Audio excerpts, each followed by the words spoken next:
¿Empezamos? Ya. Ya. Perdón, pero llegó la alergia. No sé si alguien se acaba de levantar y está en pijama por abajo, como supongo que estamos todos.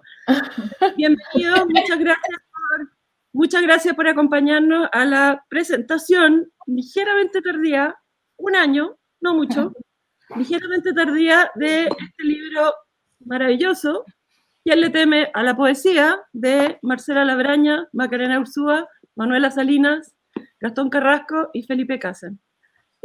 Como editora de Laurel siempre hago unas presentaciones muy largas y lateras, no lo voy a hacer esta vez, solo quiero decir que les agradezco a los autores la confianza, la paciencia también, porque puedo llegar a ser bien hincha pelota, lo saben, pero les quiero decir ahora en público que estoy muy orgullosa de este libro, y solo lamento que no se haya convertido en el bestseller que todos creíamos que iba a ser.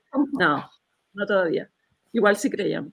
Los dejo entonces al tiro con nuestros invitados, que les agradecemos mucho su tiempo y su disposición en esta mañana.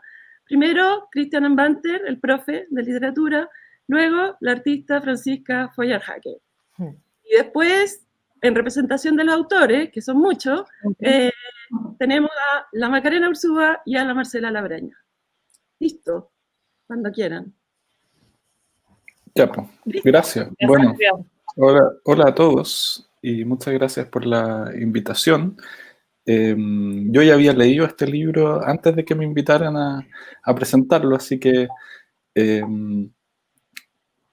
me di el tiempo de escribir algo, pero es cortito, tiene solo 8 páginas y la lectura dura 45 minutos y creo que son 50. Entonces, no tenemos nada más que hacer, después de 5 minutos.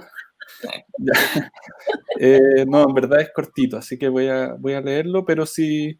Y la lata es que para leerlo tengo que tapar la pantalla en que salen ustedes, entonces no voy a ver si es que hay reacciones de horror. Pero pueden hacer ruido y ahí voy a saber, ¿ya? Ruidos de horror. Eso, hagan ruidos de horror, para que yo sepa que... Aguantamos todo. Ya, gracias. Entonces, ya, escribí esto que no alcancé a ponerle ni un título. Después le podemos poner título. Claro. Que una obra referencial como esta surja para hacer frente al temor causado por un género literario es algo extraño. Nos hace pensar en la naturaleza de ese miedo y en la posibilidad de que otro género, el enciclopédico, pueda conjurar la fobia. El miedo al que alude el libro tiene además un carácter paradójico, puesto que mientras algunos se alejarían de la poesía por considerarla sublime, otros lo harían por ser cursi. La poesía entendida como algo ideal o como algo kitsch serían entonces las causas del temor, de esa parálisis o huida que se gatillaría en los lectores. Como remedio a este mal, este manual no académico, como se autodenomina, propone una serie de entradas que construyen una familiaridad en torno a la poesía, ampliando su comprensión habitual y situándola en un contexto amplio en términos históricos y culturales. Hay una crítica que se llama Lauren Berlant, y ella propone entender los géneros como la expectativa afectiva a cómo habrá de experimentarse el despliegue de algo. El temor a la poesía revelaría entonces una crisis del género poético al enfrentarse al despliegue incesante de situaciones. La poesía produciría un desajuste, ya sea por su carácter idealizante o kitsch, que le haría poco proclive a proponer representaciones pertinentes, siguiendo aquí a Berlant, en torno a cómo vivir una buena vida en la vida actual. O sea, la poesía no nos habla acerca de cómo llevar una vida hoy en día. Esa sería como la crítica detrás del temor. Si las ideas y los géneros literarios son también convenciones, sujetos a cambios, claro, es interesante seguir el razonamiento de la antropóloga Mary Douglas, para que las convenciones son instituciones y estas, a su vez, logran persistir y legitimarse en la medida en que se sustentan en un orden cognitivo compartido. Según Mary Douglas, esto haría que los individuos no pierdan energía cada vez que se enfrentan a una situación, teniendo que pensar en cómo denominarla, cómo entenderla, cómo valorarla, etc. Las instituciones proveen clasificaciones y formas de valoración que ayudan a poder establecer relaciones de identidad y de semejanza a través de analogías. La poesía entonces también puede entenderse como una institución social. Sus convenciones, clasificaciones y valoraciones resultan de una serie de actos dispersos en el campo literario, publicación de libros, crítica, premios, etc. Pensar el desajuste de la poesía como género literario equivale entonces a entender que como institución social, la poesía no se sustenta en un orden cognitivo compartido. Si una persona crece en un contexto donde no hay poesía, su acercamiento estará mediado en gran medida por la educación básica y media. Y estamos atrapados en dinámicas de una producción institucional de lo poético que termina volviendo obsoleta la poesía ante la vida actual. Los profesores piden a los alumnos que identifiquen en el texto figuras literarias sin establecer ningún vínculo entre realidad e interpretación y desconociendo que el principal vínculo que debiera establecerse entre individuo y poesía es a través de la lengua compartida. Las categorías que se enseñan carecen de pertinencia. Son como instrumentos ortopédicos para miembros que no faltan. En este panorama, creo que es un privilegio el que alguien pueda llegar a sentir temor por la poesía, pues todavía le otorga algún tipo de poder. El gran enemigo al que la poesía debiera tener, me parece, es la indiferencia ante la poesía. Porque es la indiferencia la que hace casi imposible volver a establecer una relación entre individuo y poesía, la que corta el vínculo del orden cognitivo imperante entre el uso del lenguaje que rige la poesía y los usos del lenguaje imperantes en redes sociales, los medios de comunicación y los espacios laborales. Me queda muy poco. En cierto sentido, me parece, el temor a la poesía está justificado. Sustentado en un orden cognitivo que está en los márgenes de las grandes corrientes de pensamiento que moldean lo social y sus prácticas, los usos de la poesía tienen un costo que no todos se pueden permitir si quieren, al mismo tiempo, pertenecer a aquellos espacios que otorgan mayores beneficios y legitimidad. La poesía no encaja en buena parte de los espacios de interacción de los que disponemos, y si algún día vuelve a encajar, será porque las instituciones sociales habrán ya producido otro orden cognitivo que permite y legitima la presencia de lo poético. Me parece valorable que este libro busque acercar a lectores cansados de esa impostura que es la poesía, tal como se suele enseñar, que los busque acercar a una mirada más amplia de lo que es el género literario como tal, introduciendo categorías más pertinentes y cercanas, como pueden serlo, entre otras, la entrada, dificultad, instrucciones, deseo o silencio. Al mismo tiempo, no puedo dejar de pensar en este libro como en un caballo de Troya. Detrás de la amabilidad, generosidad y familiaridad que construyen los autores con la poesía, que permiten al lector disponer de nuevos puntos de entrada y de comparación para leer un poema, no se está, en cierto modo, introduciendo un discurso en apariencia inofensivo, cuyas consecuencias en la vida práctica tal vez no sean inocuas, salvo si la poesía persiste como algo sublime o kitsch, es decir, bajo las formas en que se experimenta el temor a la poesía? Y con esa pregunta cierro mi presentación. ¿Viste que no era nada terrible? Está muy buena. Gracias, Cristian. Francisca, cuando quieras. Voy a cerrar el WhatsApp que me empezó a sonar justo ahora. Justo ahora. Ya. Nada, yo estaba poniendo mucha atención a lo que leyó Cristian y me parecía súper interesante y un poco esta última pregunta la encontré genial, como ¿no será que aquí, que esto es un caballo de Troya, digamos? Bueno, y la dejo de nuevo, porque a mí me parece que efectivamente tiene una fuerza este libro que se va descubriendo de a poquito y la verdad es que a mí al menos me produjo un impacto muy, muy grande. Mi relación con la poesía es difícil porque, bueno, yo estudié literatura, la Marcela fue mi profesora de poesía, y lo pasé muy bien en ese ramo, digamos. Pero yo nunca me atreví a escribir algo, tampoco era parte de las obligaciones, digamos, pero nunca me atreví porque me parecía, como bien plantea toda la tesis de este libro, que era una cosa como de dioses, de gente que está muy iluminada, de gente elegidos, qué sé yo. Y yo no me sentía mucho más prosaica, obviamente, todos nos sentimos así, pero de pronto hay alguien que... Entonces me puse a pensar en qué estado tiene que estar una persona para agarrar un lápiz y ponerse a escribir. ¿Cuál es el deseo? ¿De dónde viene? Y en alguna parte del libro aparecía esto del aware, no sé si se dice aware en japonés, ¿cómo se pronuncia? Esa entrada creo que la escribió Gastón. Sí, ya, y que hay una palabra... No sé cómo se dice, pero... Sí. No, no le quitamos. No, por ahí debe estar, Gastón. Sí. Pero ahí él dice que hay una palabra en japonés que sirve para designar este sentimiento como de una belleza muy trascendente, pero al mismo tiempo que se sabe que se va a acabar y que hay como un impulso a atraparla de alguna manera, a tenerla, a asirla, y que yo no sé muy bien, hasta me parece difícil encontrar una palabra que designe ese atrapamiento, digamos, como que es como un poquito medio como de copular con la sensación, no sé, Claro. como que últimamente uno termina llegando a eso. Y entonces digo, ¿de dónde viene esta cuestión? Y me acuerdo inmediatamente, yo soy mamá y he estado este año muchísimo tiempo con mis hijos, entonces recuerdo como varias cosas, se me vienen a la mente muchas cosas, que la sensación de mucha pena que me da a veces darme cuenta de cómo ellos quieren asir ciertas cosas, que tiene que ver con cosas que han visto en la tele, en las películas, o con olores de la mamá y voces de la abuela y qué sé yo, y que se van como juntando y se van configurando una especie de paraíso sensorial.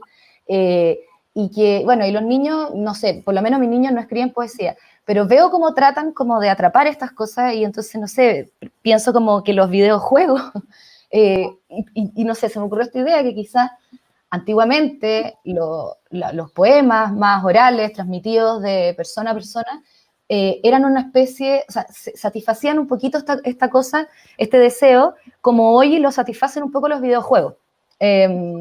Porque los videojuegos en el fondo son un mundo maravilloso, ideal, en donde todo puede ser, si uno quiere que todo sea gordito y brillante y apretable, uno lo puede hacer y es como inmediatamente ya hay una sensación traducida ahí. Si uno quiere que hay un juego maravilloso en donde todo es de papel y es como que alguien hubiera recortado todos los pedacitos del juego y es una maravilla estética. Y bueno, yo todo esto también vengo del lado más de lo pictórico, entonces por eso me fijo en estas cosas. Y después me acordé de los regalos, y a propósito de que estamos en las vísperas de la Pascua y que todo el mundo está comprando y tenemos los árboles o los closets llenos de regalos envueltos o por envolver, digamos. Y a mí particularmente me gusta mucho envolver muy bien los regalos y me gusta con unos papeles muy dorados y cosas, porque quiero generar, me doy cuenta de que mis niños quieren esa sensación de la Navidad como que no es necesariamente gringa, sino que tiene una cosa como de que hay en el regalo envuelto hay una promesa infinita.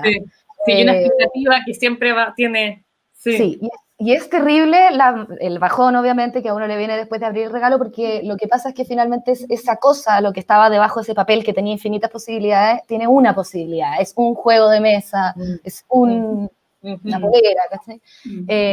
Y es horrible, y entonces pensé que quizás para los poetas, yo no sé porque yo no soy poeta, pero quizás para los poetas cuando se encuentran con esta belleza que quieren retratar, es como que están enfrente de ese regalo envuelto.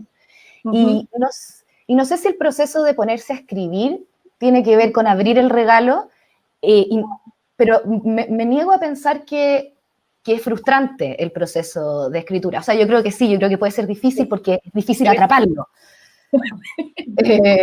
Pero es como un no sé, como que a uno le regalen como un slime, así como que se escapa, pero no.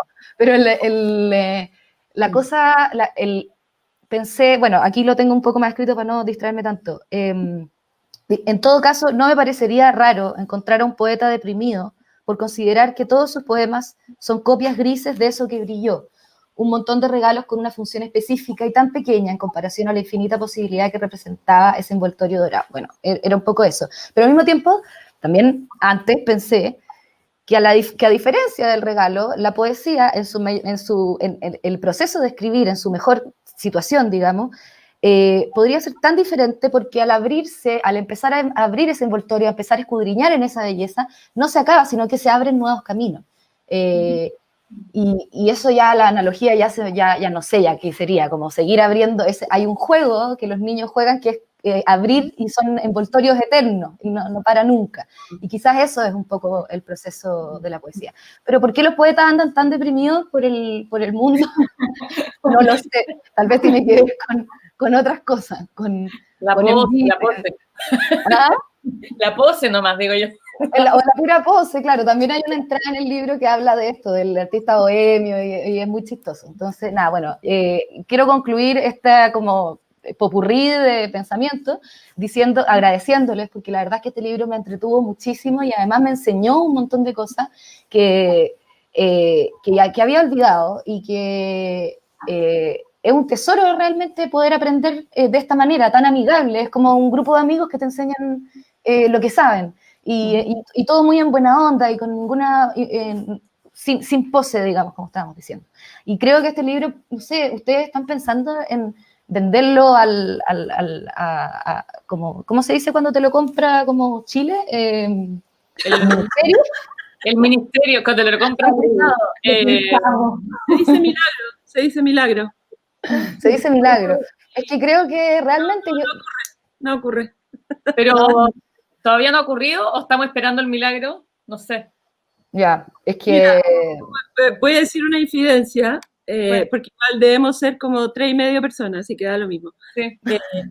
Este libro fue, para que vean los pavos que son los autores y su editora, este libro lo pensamos como, vamos a hacer un libro para ganar plata y que va a estar en todos los colegios de Chile. Entonces lo vamos a hacer muy simple.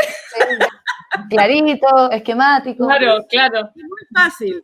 Y lo que salió, ahora yo opino por mí, es un libro muy maravilloso, pero muy sofisticado, muy culto, en lenguaje claro, por supuesto, etcétera, pero que me parece que, creo, por lo que poco que sé, que está en otro nivel respecto Sí. de lo que... y con esto me refiero a lo que dijo Cristian, de lo que quizá algunos profesores de los colegios les interesa que sus alumnos lean, etcétera. Toda esta vuelta para decir que obviamente que no Pero es que no perdemos la... No perdemos la se podría quizás, no sé, recortar algunos los capítulos más complejos nomás, porque yo creo que un alumno un poquitito dotado de octavo básico podría disfrutarlo, no sé. Vamos a esperar que los alumnos crezcan nomás. Y se lo compren en la librería. Sí, oye, no, pero yo quería, un millón de gracias a Cristian y Francisca, en verdad me quedé con un montón de ideas que dijeron los dos, pero primero quería agradecerle a nuestra editora Andrea, igual, porque ya que está acá, que hizo un trabajo maravilloso, la Andrea y la Caro también, la Carolina Ruiz, que también trabaja en Laurel, y porque yo creo que la Andrea nos ayudó a darle forma y un orden al libro, ¿no? O sea, yo creo que me acuerdo de la primera junta que tuvimos y de las cosas más entretenidas fue como imaginarnos el orden, ¿no? De esto, y bueno, y que le dio finalmente como una unidad, porque imagínate, éramos 5 escribiendo, y le fuimos quitando entradas, hasta agregando otras cosas, entonces que quedara como esa unidad, y también pensamos, lo que decías tú, Francisca, como en un libro que nosotros hubiésemos querido leer quizás cuando más chicos también, ¿no? De tener esas entradas, porque esto es un poco una recopilación de los problemas que hemos tenido como profes también, de hoy cómo enseñar poesía ya, porque en la universidad te topas con los mismos problemas, porque vienen del colegio, entonces cada uno, nosotros nos juntamos conversando esto, tenía su propio método, como medio inventado, de cómo hacer esto, ¿cachai? Y me encanta eso que dijiste, anoté varias cosas, de la sensación traducida, me encantó porque eso tiene que ver con la lectura, pero también con la escritura, ¿no? ¿Qué es lo que quiere transmitir uno?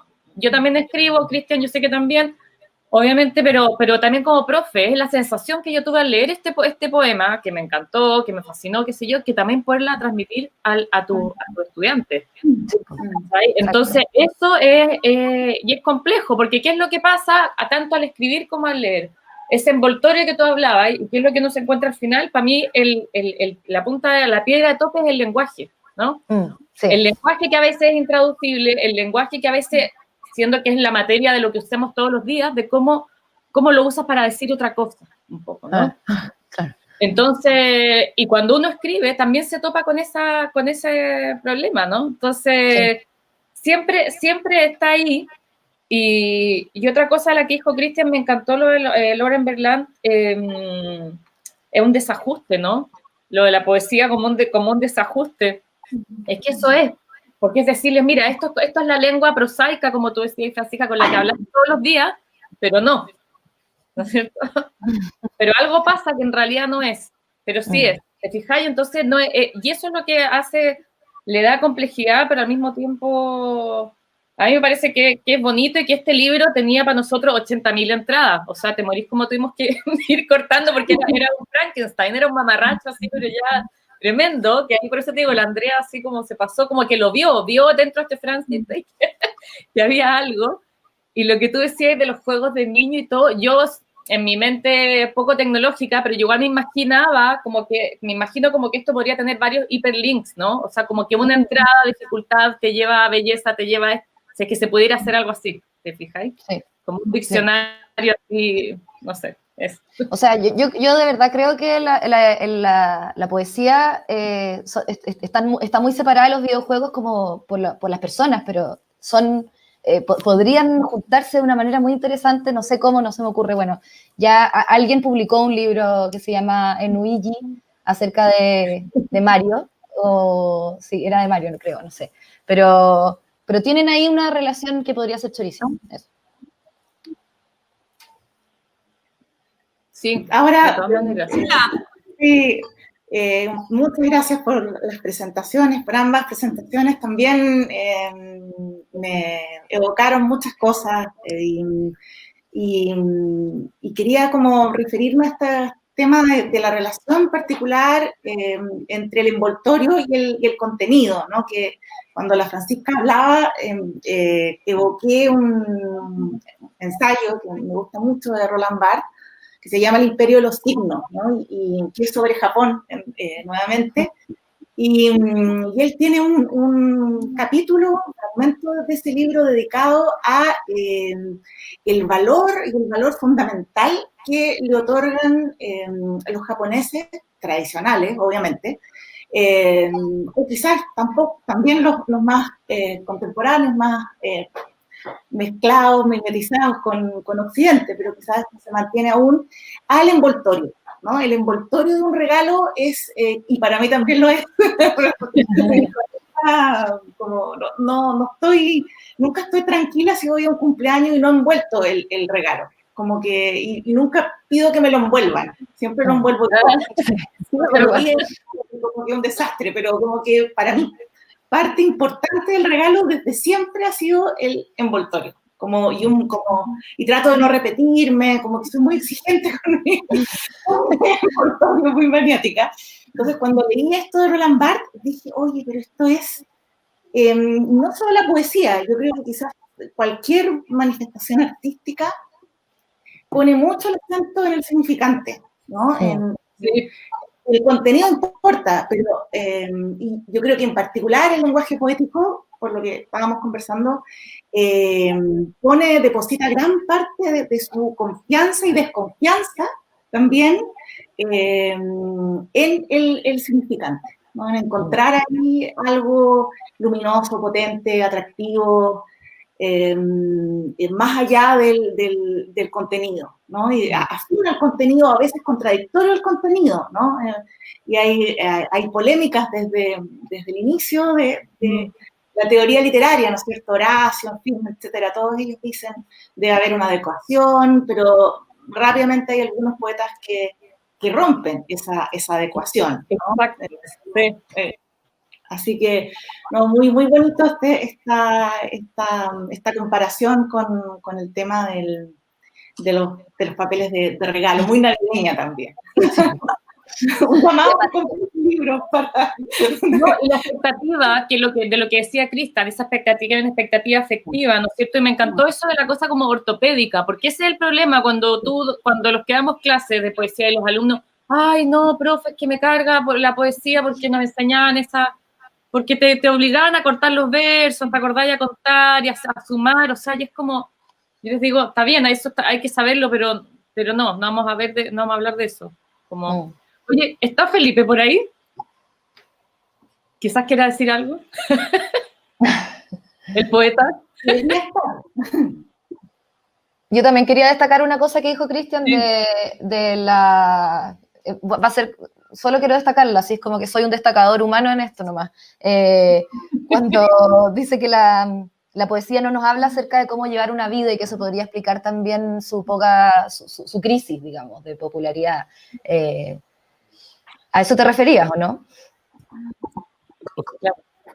O sea, yo creo que como que claro. Esa es la manera en que se percibe la poesía. Yo no creo que no lo pueda hacer, sino que tiene que ver con esa distancia. Y un poco volviendo a la idea del envoltorio, yo creo que ahí también hay la metáfora, creo que permite, o la analogía permite explicar también la dificultad de percibir a la poesía como regalo también, porque el envoltorio está hecho de algo que no llama la atención, ¿no? Que son las palabras. Son las mismas palabras. Entonces, como eso, exacto. Entonces yo creo que eso, y que hoy en día prima mucho como una mirada súper referencial, instrumental del lenguaje, que como qué interés va a haber en fijarse en las palabras, como si las palabras quieren decir lo que todos sabemos que quieren decir y no hay que enredarse en eso, ¿no? Como que... Claro. Pero sí, y que también a veces se desconfía la capacidad de un niño o de un estudiante en que pueda pensar esas cosas, ¿no? Esas cosas que están, no sé, pues en la Alicia del País de las Maravillas, en toda esa reflexión de por qué esta cosa se llama así y por qué no se puede llamar de otra manera. O sea, un niño puede gozar con esa idea también, ¿no? Lo que decía antes la Francisca también, ¿no? Como que tus niños quisieran asir un momento, apresar alguna idea. También pasa con las palabras, con las ideas que tienen. Los niños siempre cambian palabras o inventan palabras, ¿no? Como por qué pensar que en algún momento esto se separa y tiene que ver como con una relación como intelectual o iluminada casi de los que leen o entienden poesía, y como que la idea nuestra es como no, para nada, o sea, este libro es como también un poco, no sé si un destacado, pero un acercamiento entre miles, ¿cachai? No creo que, sí, no sé. Tenemos la suerte que justo iba pasando Felipe Casen por ahí. Justo está en la casa de Marcela Labraña. Entonces, también le vamos a dar la palabra a Felipe Casen si quiere agregar algo sobre el libro, su origen. Feliz de pasar a saludar acá también. Muchas gracias, bueno, nuevamente a la Andrea, a Carolina de la editorial, y a Cristian y la Fran, de quienes soy muy admirador por motivos muy distintos. Quería decir un par de cosas del envoltorio, que la portada es una obra de Alejandra Valenzuela, y que es una obra preciosa. Ella trabaja mucho con alfabeto, claro, y fue clave para darle el punto final al libro, junto con el título, porque teníamos otros títulos en mente, menos sexy, y en realidad, tanto el título... Era muy poco. Sí, era muy poco, la verdad. ¿Qué otros títulos tenían? ¿Podrían compartir algunos de esos? Sí, el título oficial, que fue, porque esto lo hicimos, eso había que avisar también, no nos podemos quejar tanto porque ganamos un fondo de investigación del Fondo del Libro hace varios años para preparar este libro, y se llama Ensayos para leer poesía. Sí, algo así. Para leer poesía, sí. Claro. Sí, es un título oficial, para medio fondo. Así que... No me acuerdo. Era muy un montón de errores. Sí, muy poco poético. Y a pesar de que la Andrea no quería un título con signos de interrogación, sí lo hicimos. Y lo otro que quería contar, estoy pensando en quienes no hayan leído el libro también, que este es un libro que está formado por varias entradas, por varios ensayitos cortos de 3-4 páginas. Voy a mostrar Exacto, claro. Que consisten en 2 poemas. Cada uno de ellos tiene 2 poemas, pero por poema puede ser cualquier cosa. Puede ser un fragmento, un poema visual, Una canción, una canción, sí. claro, un pedazo de prosa, etc. Entonces son Un manifiesto político. un manifiesto, exactamente. Entonces, en realidad, a partir de esos 2 pequeños textos, que funcionan incluso como una especie de mini antología Sí, paralelo, desarrollamos principalmente muchas relaciones. La idea nuestra, que es un poco la manera en que solemos trabajar, es esto me lleva a esto, y me lleva a esto, y me lleva a esto. Por eso lo que dice la Maca de los hipervínculos es muy cierto. Y lo otro que quería mencionar, que respecto a la pregunta de Cristian de que esto es un caballo de Troya, yo creo que este es un libro profundamente no antiacadémico en el sentido de la academia como institución. Yo personalmente estoy cada día más académico porque me carga que todo el mundo le echa la culpa de todas las universidades y más encima les quitan plata. Pero sí frente a una manera académica, podemos decir, de enseñar la poesía y la literatura en general. Hace algunos años, cuando comenzamos este proyecto, revisamos varias de nuestras reflexiones sobre cómo enseñar poesía, etcétera, y todos somos muy contrarios de partida a la clásica división de literatura chilena, literatura latinoamericana, literatura inglesa, etcétera. Este es un libro en ese sentido bien súper abierto, hay muchas traducciones, varias de esas las hicimos nosotros, etcétera. Y también somos muy contrarios a la separación por géneros tan estricta y tan absurda, porque además si uno revisa la historia de la literatura, son fronteras que han sido súper móviles. O sea, las novelas de la Edad Media se escribían en verso, por poner un ejemplo. Entonces, ¿qué pasa con esto? O gran parte del teatro también se escribía en verso, entonces es poesía, es teatro, etc. Y al mismo tiempo, algo que nos molestaba profundamente, y yo creo que eso es contra lo que más va este libro, es con la mirada excesivamente contenidista de cómo se enseña la literatura, ya lo decía la Marce. Hoy en día, en general, lo que prima en las universidades, con nuestros colegas muchas veces, es ver cómo tal poema o tal texto representa la identidad de una comunidad, de un grupo de personas, de un problema político, pero siempre de manera extremadamente literal. Y la gracia de la literatura es que se puede decir una cuestión de muchas maneras, o que pueden haber contradicciones, ambigüedades, etc. Entonces, eso ha permitido que una serie de poesía o narrativa muy interesante queden de lado porque no sirve para aplicar teoría. Y en ese sentido, este libro, si bien tiene mucha reflexión teórica, está ahí como atrás, ¿no es cierto? Y partimos por poner poemas que nos gustaban, o textos que nos gustaban. Entonces, ese al menos yo veo que es el lado como caballo de Troya que decía Cristian, y para nosotros este es un libro que como por debajo está tratando de armar una polémica también, que no ha ocurrido, por supuesto, pero... Es que yo creo que Dale. No, quería decir algo muy corto para el público, porque ustedes lo saben, que es que, aunque parezca pop, también es parte del caballo de Troya, que al final hay 9 páginas en letra chica de bibliografía, súper chequeada, buscada y no sé qué, porque como obviamente iba a ser un bestseller y iba a estar en todos los colegios de Chile, teníamos que ayudar a hacer clase y a referenciar, y etcétera. Entonces, eso. Sí. Ya, perdón, Cristian. No, yo iba a decir que, claro, lo que a mí me parece más como caballo de Troya del libro es finalmente que se sostiene como este punto de vista tan plural y tan abierto, tan indeterminado, y que eso es en el fondo lo que es como insostenible hoy en día. Ese es como el verdadero misil que lanza el libro de manera muy simpática, pero que es algo que puede explotarle a cualquiera en las manos, porque es una posición que nadie puede, no sé, pienso en un oficinista bancario, no puede ponerse a reflexionar en esos términos ahí detrás de su computador o en un call center, como qué indeterminación puede tener. Entonces eso me parece que es como el motivo por el cual sí me parece justificado un temor a la poesía, obviamente que no les va a pasar nada, digamos, físico, ¿no? Pero sí, no teman.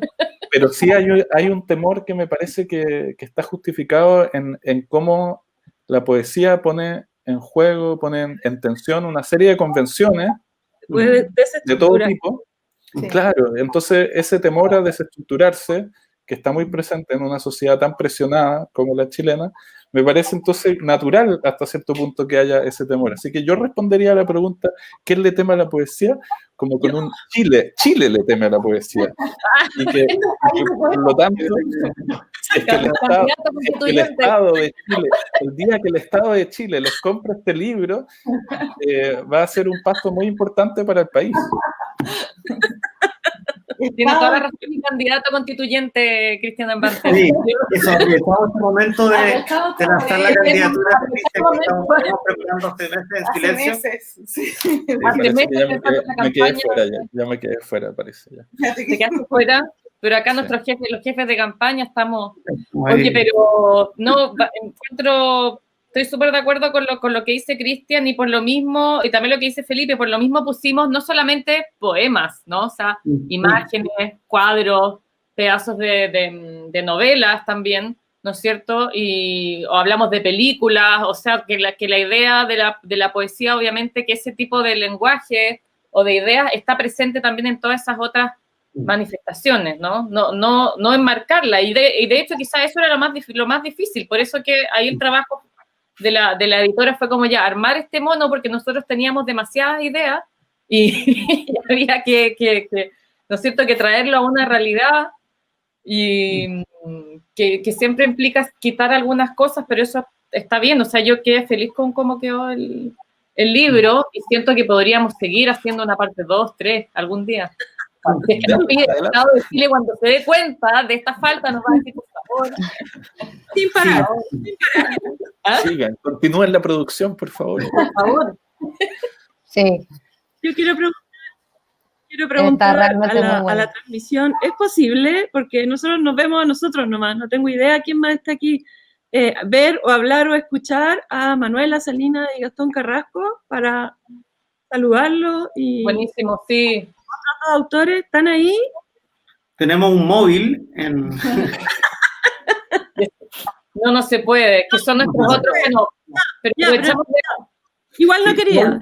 Igual quería, bueno, mandarle un gran abrazo a Gastón y la Manu, que son, bueno, han sido alumnos y luego colegas nuestros además, así que padecieron, al igual que la Fran, de nuestra enseñanza de la poesía, y fue bacán trabajar con ellos porque permitieron abrir otros temas muy, muy diversos, y también por esto que estábamos hablando, porque este libro yo creo que también puede ser bien frustrante para quien quiera tomar esto y como ponerse a hacer clases de poesía al tiro, y como, me armaron el curso. No, esto te va a desarmar el curso, esa es la idea, porque el es un libro que va contra la definición o contra definiciones estrictas de la poesía. Ayer, o con la idea de que las figuras retóricas son la única...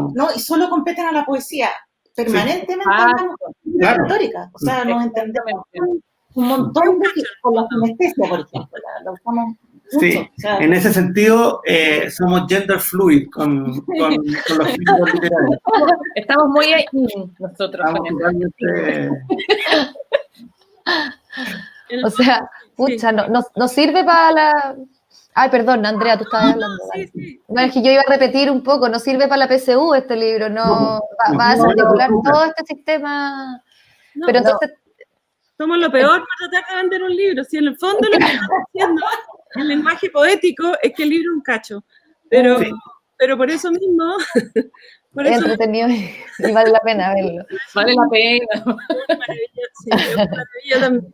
Sí, de todas maneras. Bueno, uno podría ponerse totalitario y obligar a los papás y a las mamás que den este libro en sus casas. Si ya los colegios no lo van a comprar, como empezar a hacer una especie de movimiento de que todo buen padre tiene que tener... O coimear a los profesores, esa sería otra también. O sea, yo le voy a pasar este libro a la profesora de castellano de mi hijo cuando él llegue cuando tenga 14, algo así, se lo voy a pasar. Por si no lo conoce. ¿Con Va a qué estar súper envoltorio? ¿Con qué envoltorio? Con un envoltorio, pero de glitter, de unicornios. Sueño con que lo comenten en el chat del curso ese con la Miss Fabiola. La Miss Fabiola. Pero dirían, esas mujeres dirían puras aberraciones del libro. La Laurita. La Laurita. No, ella no, ella daría una buena opinión. Algo desde el corazón. Sí. Sí. Este libro yo creo que lo escribimos para la Catita. Para que la Catita estudie algo un poquito. Sí. madure. Oye, mandaron una pregunta, dicen por acá. Mandaron una pregunta, dicen, de la Feria del Libro. Háganla. Estamos leyendo al lado, pero le están trabajando el misterio. Dice, ¿mandaron una pregunta? Acá está. Sí. Poesía, Alejandro Jofré. La poesía chilena es, sobre todo, lárica, grandilocuente, paródica o aurática. ¿O aurática? ¿Qué es una pregunta? Lárica, grandilocuente, paródica o aurática. Esdrújula, diría Es yo. como todas las anteriores, ¿no? Todas las anteriores, yo también digo lo mismo, porque tenemos poetas para todos los gustos, yo creo. Sí.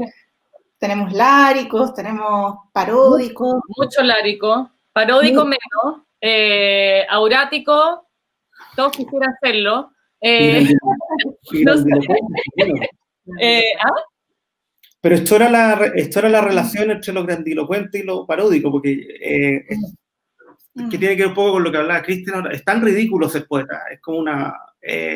o sea, y es un ridículo... Apostolado. Es un apostolado, claro, y es ridículo que sea importante también. Entonces, yo creo que cualquier actitud grandilocuente hoy, en un país como el nuestro y en una tradición como lo que viene de Parra, etcétera, como que al tiro uno se vuelve parodia. Entonces, eso... al intentar ser grandilocuente se vuelve claro. Como que es una audiencia totalmente decimonónica, porque antes sí era una voz importante y autorizada. Claro. Y eso ya no, claro. Y las únicas formas de ser visible en los medios siendo poeta es o siendo sublime como Zurita o siendo paródico como el poeta Felipe Cousin. Claro. Por ejemplo. Exitoso. O como Claudio Bertoni, que es como entre paródico y no sé. Claro. Sí, pero es cierto que siempre se trata de enmarcarlos en alguna de estas casillas. O sea, interesante la pregunta de Alejandro. Sí. También otro apartado es casi bastante homogéneo, una etiqueta es como la poetisa, que es un tema que abordamos, ¿no? Como, que lo abordamos porque, sí, me carga la poetisa, la palabra, además, eso es. Y también tiene que ser de una u otra manera, la poetisa. También encarna ciertos roles, para que andamos con cosas. Sí, claro. Hay un tema de género bien fuerte ahí. Y sí. Es que se le pide más grandilocuencia hoy en día quizá a la narrativa. O sea, no sé si grandilocuencia, pero como que los narradores les preguntan de todo, ¿te has fijado? Tienen que opinar de todo. Sí. Como que saben de todo. Y los poetas como que se los marca más en estas categorías que a veces son chistosas, como bien lo hace el poeta Felipe Cousin, que juega con esa ironía. Y que le preguntan por todo también, incluso por también preguntan. Y tuve que hablar sobre Game of Thrones una vez y no la había visto nunca. ¿Tú te quisiste meter en la televisión? Sí. Oye, Francisca, ¿hay alguna entrada como tu entrada favorita? Es una pregunta muy pop. Una entrada favorita, así como, ¡ay, mi favorito es objetivismo! No sé. Claro, no, la verdad que... O la nada. No, me pasó que todas me parecían muy buenas y era como esa sensación, y de verdad, esto no lo digo como así de adulación, pero sí marqué la que más me resonaba a mí, la que más me hizo como, que es la del humor. Y entonces, esto de que, o sea, me da risa porque además está escrita de manera muy chistosa esta entrada. Entonces, se sabe que la voluntad o el deseo de ser gracioso poco o nada tiene que ver con el humor, y entonces, claro, las ganas de ser gracioso. Y me he acordado de personas que me han dicho, oh, yo quiero ser humorista, y es como inmediatamente se autoeliminan del humor, ¿cachai? No tiene nada que ver con un deseo. Y también esto de que para reír es necesaria una anestesia momentánea del corazón. Y me puse a pensar que efectivamente yo me voy navegando por periodos. Ahora estoy en un periodo full humor, estoy muy productiva con los personajes, y eso me ha hecho dejar de pintar, que es mi manera de hacer poesía, digamos, y dejar de escribir. No escribo y no pinto hace más o menos un año, porque estoy 100% con la vieja cuica, y es porque tengo el corazón total, absolutamente anestesiado. O sea, como que me cuesta mucho meterme en un tema, me cuesta mucho leer, ¿cachai? Pero después paso por otros periodos en donde es todo lo contrario, estoy súper sensible, pero no, nada me hace reír, no puedo pensar en el humor. Entonces, nada, me hizo mucho sentido esa entrada, pero en realidad habían muchas que me gustaron bastante. La de la glosolalia también está divertida, además que mencionan a mi muy queridísima amiga Camila. Eso. Podría seguir, pero sería medio fome. Yo quería destacar otra cosa del libro que tiene que ver con el género enciclopédico mismo, que en general es un género que tiende mucho a como al objetivo, a lo impersonal, y que aquí se toma un camino que es francamente mucho más entretenido, mucho más natural, creo yo, y mucho más familiar, que es como hablarle a un lector de manera muy directa y sin ocultar, digamos, la sensibilidad de los autores de las distintas entradas.